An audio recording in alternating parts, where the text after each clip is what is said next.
আলাইহিসসালাম।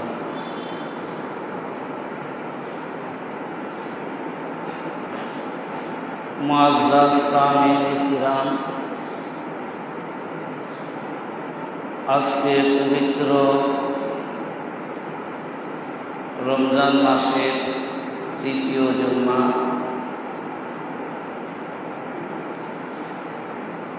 নামাজের তৃতীয় জুমা উপলক্ষে আলোচনার ক্রমে আমি আমার আপন মাওলা জামানার ইমাম, বর্তমান গদিনশীল হুজুর পাক কিবলা ও কাবা ও তানাত আল আওলাদ আহলে বাইত, কিবলা ও কাবা বলে কদম জগলে ভক্তিপূর্ণ তাজিম সিজদা ও কদম বসিয়ে আরজ করে।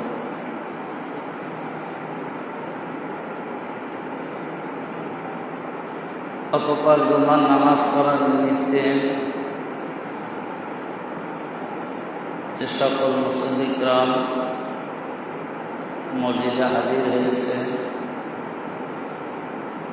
সাটিয়াগোলা আঞ্জুমানে কাদরিয়া শাখা কমিটির সভাপতি, সেক্রেটারি সহ সকল সদস্যবৃন্দ, খাস করে আমার সকল পীর ভাই বোনেরা এবং লাইভ টেলিকাস্টের মাধ্যমে দেশ বিদেশ দূরান্ত থেকে জানারা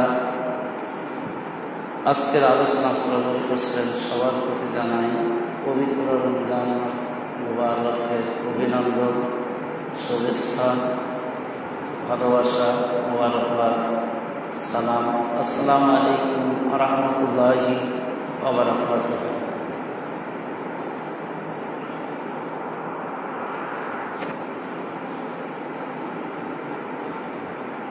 পনেরোই রমজানে একটি গুরুত্বপূর্ণ রজনী অতিবাহিত হয়েছে, যে রজনীতে আহলে বাইত পাক পাঞ্জাতনের উত্তরসূরি রাসূল পাকের কলিজার টুকরা দেহের অংশ হযরতে ইমাম হাসান আলাইহিসসালাম পাকের পবিত্র বেলাগাত শরীফ।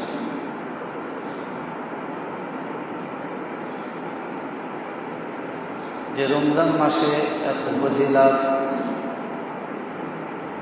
এত মাগফিরাত এবং এত মর্যাদাপূর্ণ যে কিছু কারণ, তার মধ্যে একটি ঐতিহাসিক কারণ, সেটা হলো ইমাম পাকের আগমন।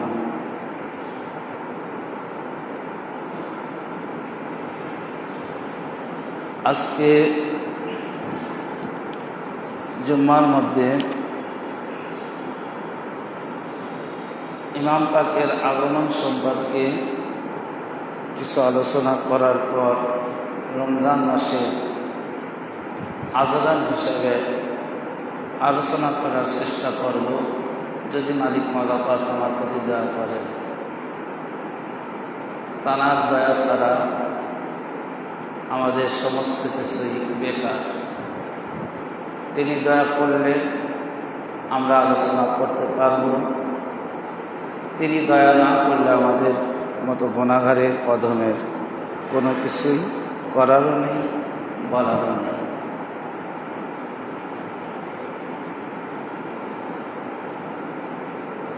হযরতে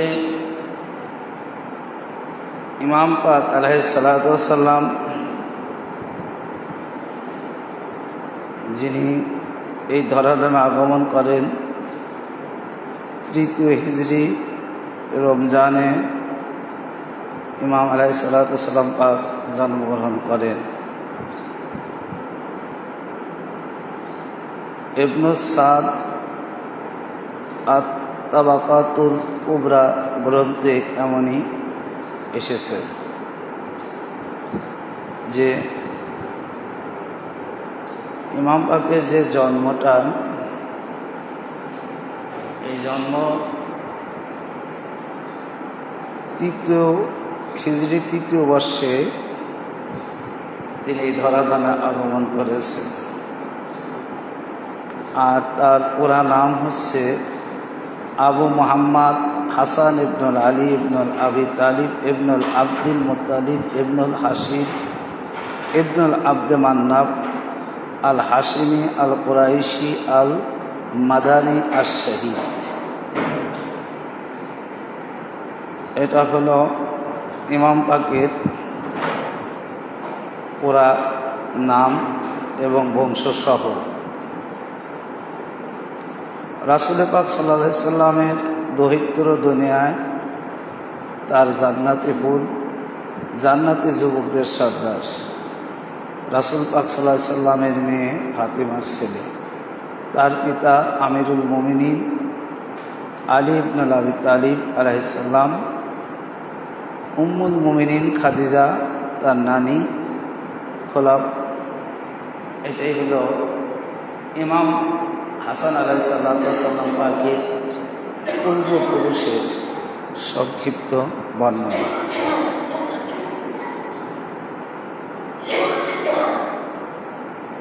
হযরতে আলী আলাইহিস সালাম পাক বলেন যে ইমাম হাসান আলাইহিস সালাম জন্মগ্রহণ করলে তার নাম রাখে হার। প্রথমে তার নামটা রাখা হয়েছিল হার, এবং রাসূল পাক সাল্লাল্লাহু আলাইহি ওয়াসাল্লাম এসে বললেন, আমাকে আমার নাতি দেখাও, আর তার কি নাম রাখা হয়েছে। অতঃপর হার নামকরণের কথা শুনে তিনি বললেন, হার পরিবর্তন করে তার নাম রাখো হাসান। ঠিক হুসাইন আলাইহিস সালামের জন্মের ক্ষেত্রে তিনি পুনরায় নাম রাখছিলেন হার, কিন্তু হুজুর পাক এই নাম পরিবর্তন করে নাম রাখলেন হুসাইন আলাইহিস সালাম।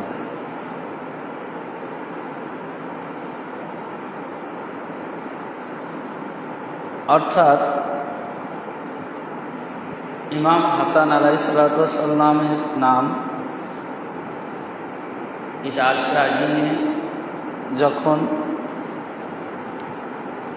সেই পাক পাঞ্জাতনের 5টা মূল পাক ছিলেন, আলাদা হয়েছিল, সেই আলাদা হওয়ার পরেই ইমাম পাকের নাম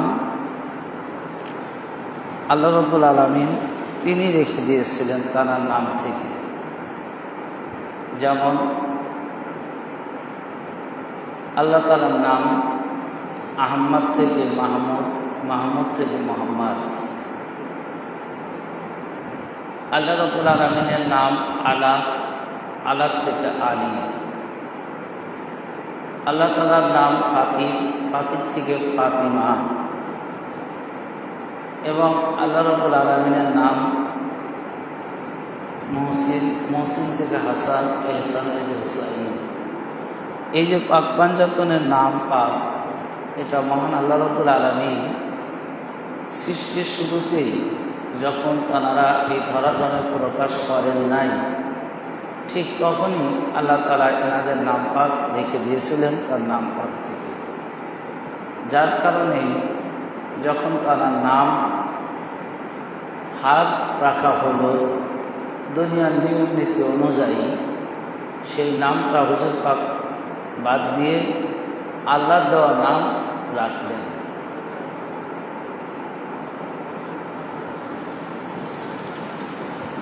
অর্থাৎ আমাদের সন্তান সন্তানাদি যখন জন্মগ্রহণ করে, তখন তাদের নাম আমরা মায়ের নামের সাথে পিতার নামের সাথে সংযুক্ত করে, অর্থাৎ দাদা দাদি বা নানা নানি কর্তৃক নাম নির্বাচিত করে রাখা হয়। কিন্তু ইমাম পাকের নাম পাক পাঞ্জাতনের যে নাম পাকগুলো, এই নাম পাকগুলো সম্পূর্ণ ব্যতিক্রম। যে তানাদের নাম, তানাদের সৃষ্টির কত আগে, এটাও আল্লাহ রাব্বুল আলামিন ভালো জানেন। এবং সৃষ্টির সাথে সাথে যে তাদের নামকরণ আল্লাহ তাআলা নিজে নাম রেখেছেন, এটা প্রমাণিত।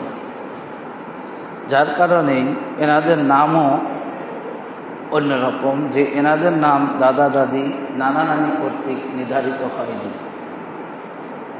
জন্মগ্রহণ করেছেন এটা যেমন সত্য, কিন্তু তাঁরা এসেছেন আল্লাহ তাআলার পক্ষ থেকে একটি নূর পাক, আর এই নূর পাককে আল্লাহ তাআলা নিজেই নির্ধারিত করে দিয়েছেন নাম পাক।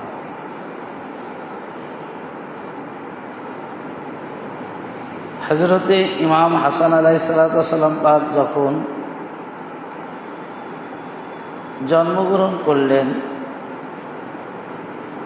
তখন রাসূল পাক সাল্লাল্লাহু আলাইহি সাল্লাম আজানের বাক্য, আজানের ধ্বনি ইমাম পাকের কানে শোনাইছিলেন।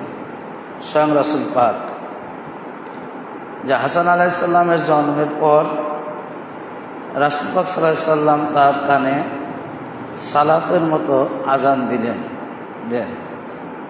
আবু রাফি রাদিয়াল্লাহু তাআলা আনহু থেকে বর্ণিত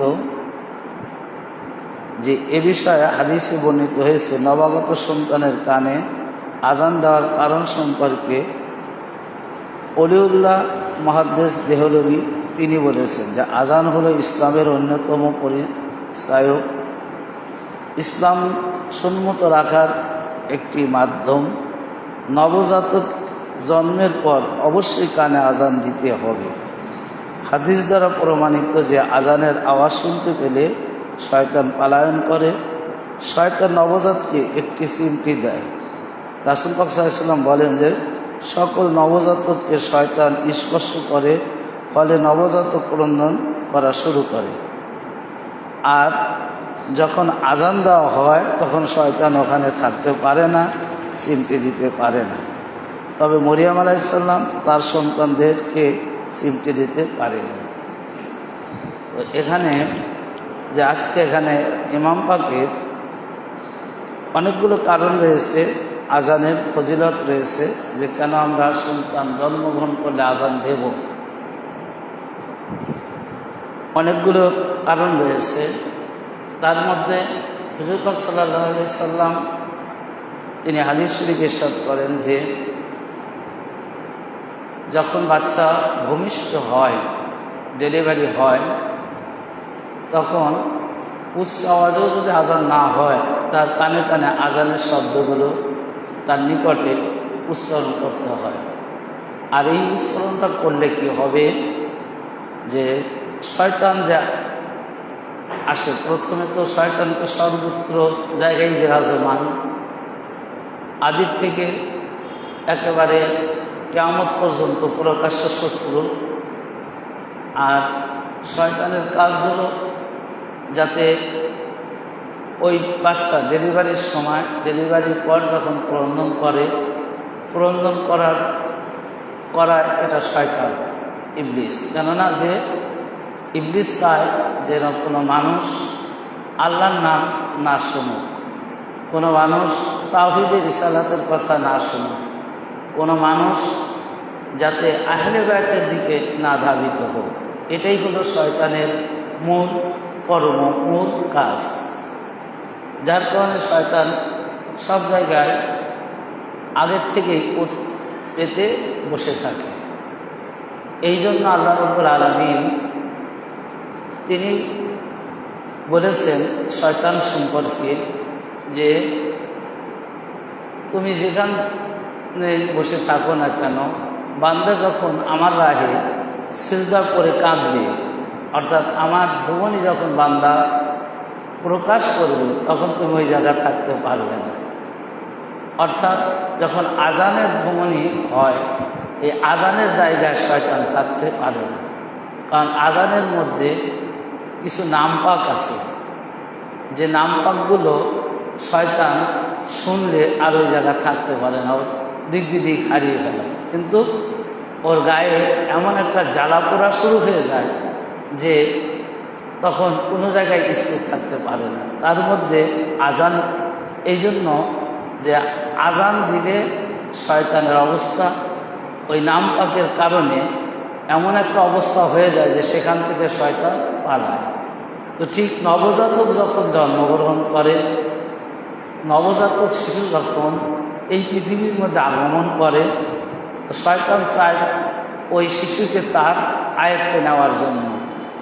কিন্তু যখনই আয়ত্তে নেওয়ার জন্য চায়, তখনই আল্লাহ নবী বললেন যে তোমরা আজান দিবে, শিশুর কানে বা ওই জায়গায় আজান দিবে। আজান দেওয়ার সাথে সাথে শয়তান ওখানে আর থাকবে না। তো এখন বলতে পারেন যে ইমাম পাকদের ক্ষেত্রে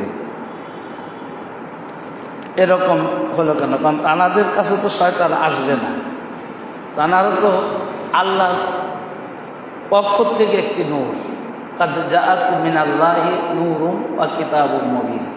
আল্লাহ নিজে বলেছেন যে আমি যেরকম একটা নূর, আমার থেকে একটা নূরের অংশই আমি এই দুনিয়ার জিন্দেগিতে হুজুর পাককে প্রেরণ করেছেন। তো হুজুর পাক যদি আল্লাহর নূর হয়, অবশ্যই নূর, তো অবশ্যই নূর। তো সেই নূর থেকেই দুই ইমাম পাকের আগমন, মওলা কায়নাত বা ফাতিমা এনাদের সৃষ্টি। তো ওখানে কেন শয়তান যাবে? তো ওখানে তো শয়তান যাওয়ার কোনো কথা না। কিন্তু ওখানে শয়তান আজও পারবে না, কাইলও যাবে না। কারণ শয়তান যদি ওনাদের অর্থাৎ আহলে বাইতকেই যদি মানত, তাদের দরবারেই যদি যাইত, তাহলে আজকে এই শয়তানই থাকতো না, শয়তানের কোনো কর্মই থাকতো না। কারণ আল্লাহ রাব্বুল আলামিন আদম আলাইহিস সালামের যে সিজদা করালেন, আদম আলাইহিস সালামের যে তাজিমি যে সিজদাটা করাইছিলেন, এটা তো শুধু আদমকে সিজদাটা করান নেই। যদি আদম আলাইহিস সালামকে যদি সিজদাটা হতো, তাহলে আদম আলাইহিস সালামকে যখন মাটি দ্বারা তৈরি করছে, তো তৈরি করার সাথে সাথে তো আল্লাহ বলতেন ফেরেশতাদের যে তোমরা এখন আদমকে সিজদা করো। তো কেন সিজদা করলো না? এরকম প্রত্যেকটা নবী, রাসূল আলাইহিসসালামকে ঠিক একই রকম। কারণ ইউসুফ আলাইহিসসালামকে যখন কুয়ার থেকে তুলে নিয়ে গেলেন, তখনই তো সিজদা করাইতে পারত, চাঁদ সূর্য সিজদা করতে, কিন্তু করেনি। সৃষ্টির সাথে সাথে কোনো নবীকে কোনো উম্মত সিজদা করেনি, কোনো রাজা বাদশাহ পিতা মাতা কেউ সিজদা করেনি। কারণ কি? যে সৃষ্টির সাথে সাথেই তাদের মধ্যে এই আহলে বাইতের যে নূর পাক, পাঞ্জাতনের যে নূর পাক, এটা তাদের মধ্যে আল্লাহ দেন নাই। না দেওয়ার কারণে তাদের সিজদা সঙ্গে সঙ্গে হয়নি। আদম আলাইহিস সালামকে আল্লাহ তাআলা সিজদা করাইছেন কখন? যখন আদম আলাইহিস সালামের ভিতর নূরে মুহাম্মদ দিয়েছে, এই পাক পাঞ্জাতনের নূর পাক দেওয়া আছে, তখন সিজদা করাইছে। তার আগে সিজদা করানো হয়নি। কেননা আদম আলাইহিস সালামের তৈরি করার পরে, বানানোর পরে অনেক দিন লটকা রাখানো হয়েছিল, শুকানো হয়েছিল। ফেরেশতারা আদমের নিকটে যেত, দেখত যে কেমন হয়েছে, কোন জায়গা কি লাগবে, এটা দেখত, কিন্তু সিজদা করান না। সিজদা কখন করালেন? যখন প্রথমত আদম আলাইহিস সালামের ভিতর রূহ উৎকার করলেন, রূহ যখন ভেতরের থেকে বের হয়ে আসলো, রূহ ভেতরে গিয়ে আর থাকতে পারলো না। তা আল্লাহ জিজ্ঞাসা করলো যে রূহ তুমি বের হয়ে আসলে কেন? কারণটা কি? বলে আল্লাহ ওর ভিতর অক্সিজেন নাই, ওর ভিতর কোনো কিছু নাই, আমি ওর ভিতর কীভাবে থাকবো? ওর ভিতর থাকতে গেলে তো আমার আলো লাগবে, বাতাস লাগবে, বায়ু লাগবে।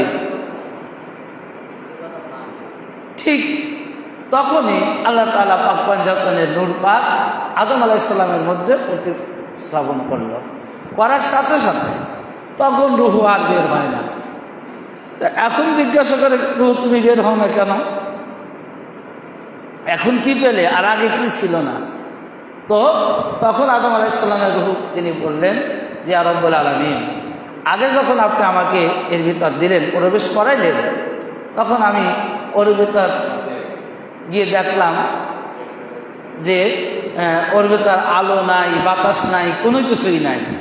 কিন্তু এখন কি করলেন যে এর ভিতর আলো আছে, বাতাস আছে এবং বসবাসের শুধু পরিবেশই তৈরি নেই এবং উত্তম একটি জায়গা তৈরি হয়েছে, অথবা রূহ আর বের হলো না। তখন আল্লাহ তাআলা ফেরেশতাদেরকে বললেন যে তোমরা কি করো? আদমকে সিজদা করো।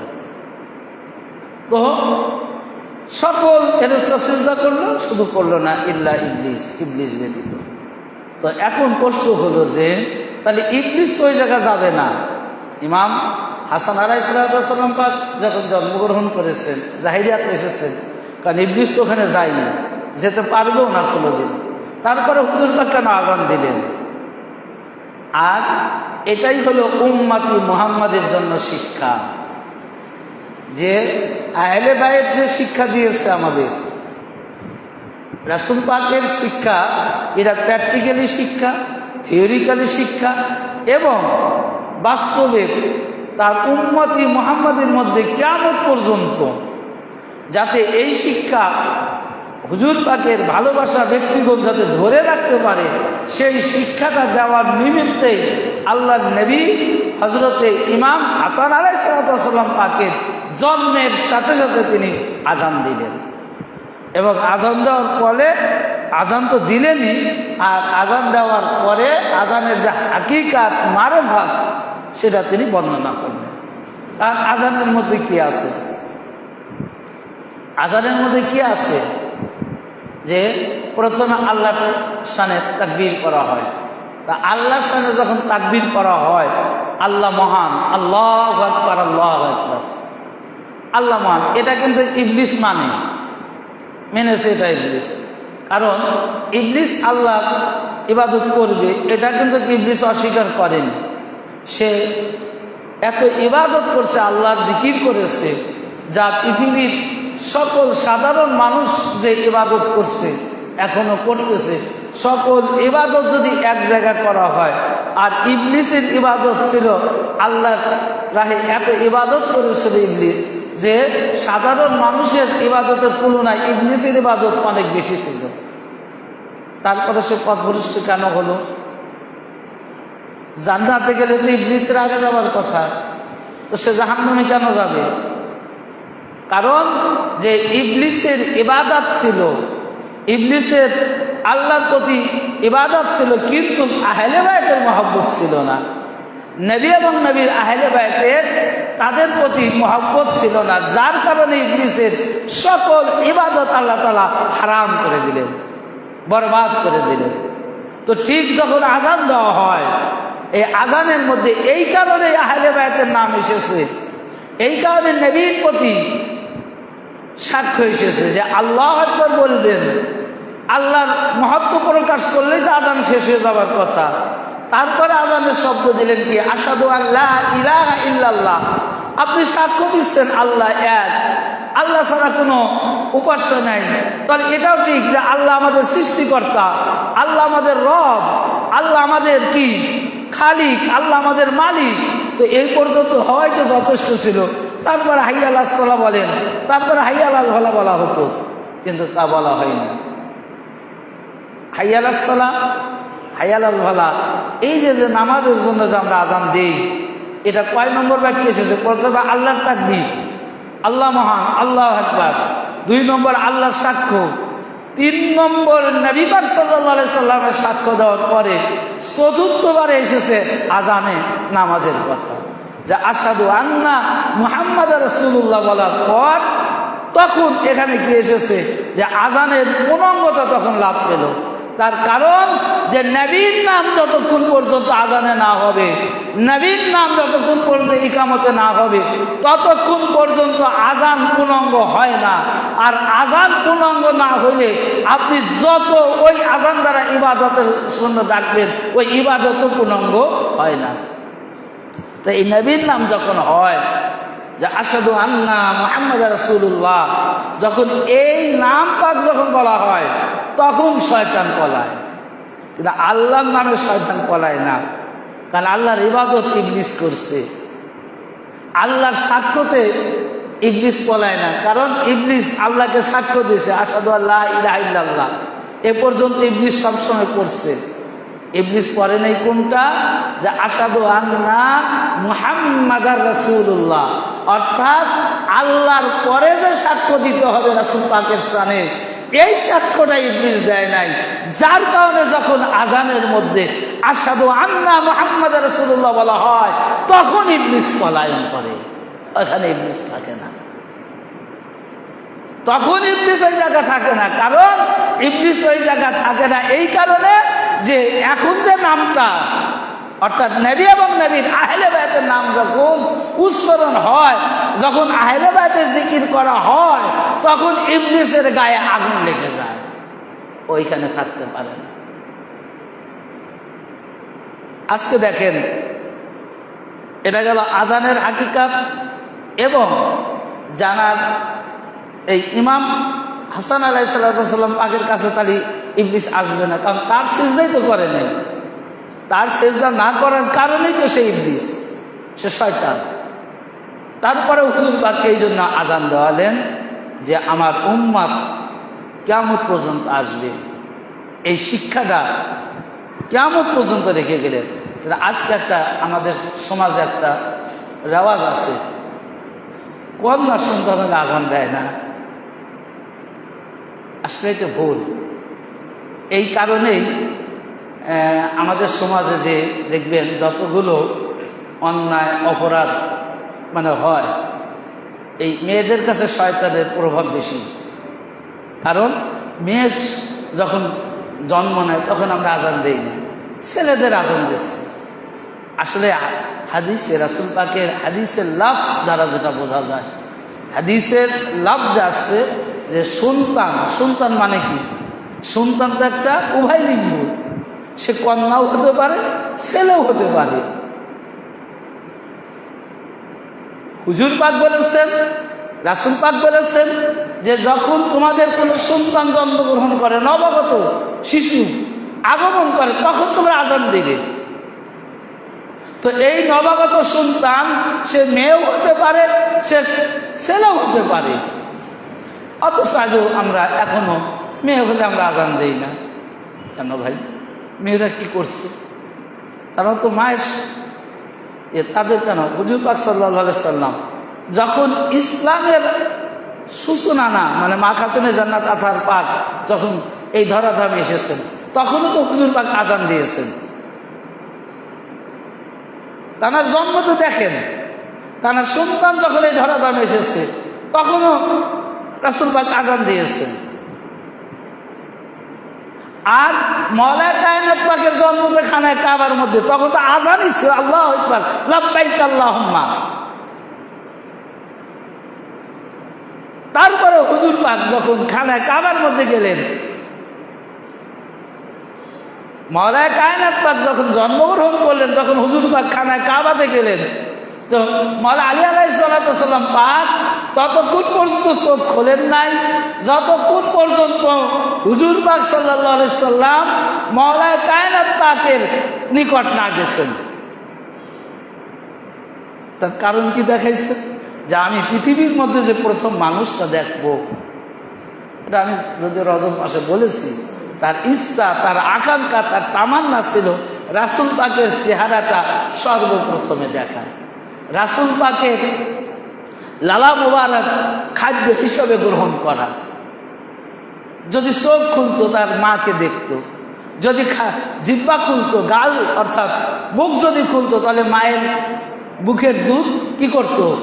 মওলা কায়নাত পাকের আহার হতো। এটা তো তিনি করবে না। কারণ তারা জন্ম থেকেই তো সৃষ্টিগত দিক থেকেই তো তারা একই নূর, তারা জ্ঞানী। তারা কোনটা ভালো খাবার, কোনটা ভালো চেহারা, এটা তারা সৃষ্টি লগ্ন থেকেই, তারা আদি অনন্ত থেকেই তারা জেনে এসেছেন।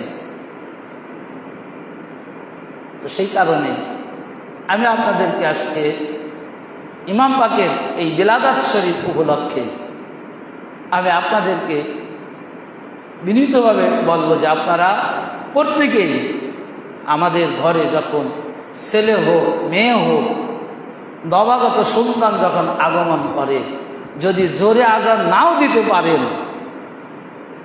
এখন তো জোরে আজান দিলে কোনো সমস্যা নেই, আগের মতো নেই, আজানের শব্দগুলো ওই জায়গা পাঠ করবেন, শিশুর কানে দিবেন। দেওয়ার সাথে সাথে কী হবে? শয়তানের যে কুমন্ত্রণা, শয়তান যে ওখানে থাকবে, তখন শয়তান থাকবে না। আর আজানটা কম করে হলেও এই জন্য আশহাদু আন্না মুহাম্মাদা রাসূলুল্লাহ পর্যন্ত দিবেন। কারণ এই কারণে দিবেন যে হুজুর পাকের নাম না বলা পর্যন্ত আজান পূর্ণাঙ্গ হবে না। হুজুর পাকের নাম পাক বলার পরে শয়তান ওখান থেকে দৌড় দেয়, তার আগে দেন না। কারণ আল্লাহর জিকির ইবলিস করেছে, আল্লাহর একত্ববাদ সাক্ষ্য ইবলিস দিয়েছে, শুধু মানে নাই কাকে? নবী এবং আহলে বায়তকে। তো আজও যারা ইবাদত করে, আজও যারা আল্লাহর ইবাদত করবে, এটা জেনে রাখবেন যে ওদের ইবাদত যারা আহলে বায়তকে মানে না, নবীকে মানে না, আহলে বায়তকে মানে না, নবীকে মহব্বত করে না, আহলে বায়তকে মহব্বত করে না, নবীর আওলাদকে মহব্বত করে না, বর্তমান জামানার ইমাম আমাদের আকা মাওলা হুজুর পাককে যারা মহব্বত করে না, তারা ওই ইবলিসের স্বামী, যে ইবলিস শুধু আল্লাহকে ইবাদত করেছে, আল্লাহকে ডাকার কারণে সে আজ শয়তান হয়েছে, সে পূর্ণাঙ্গ জান্নাতি যাওয়া তো দূরের কথা, সে ইমানদার হতে পারেনি, সে মুসলিম হতে পারেনি। তো কিয়ামত পর্যন্ত আহলে বাইতকে যারা মানবে না, কিয়ামত পর্যন্ত নবী এবং নবীর আওলাদকে মানবে না, তাদের মহব্বত, তাদের কলবে ইবলিসের ভালোবাসা, ইবলিসের আমল থাকবে। এর মধ্যে কোনো সন্দেহ নেই, কোনো সন্দেহ নেই।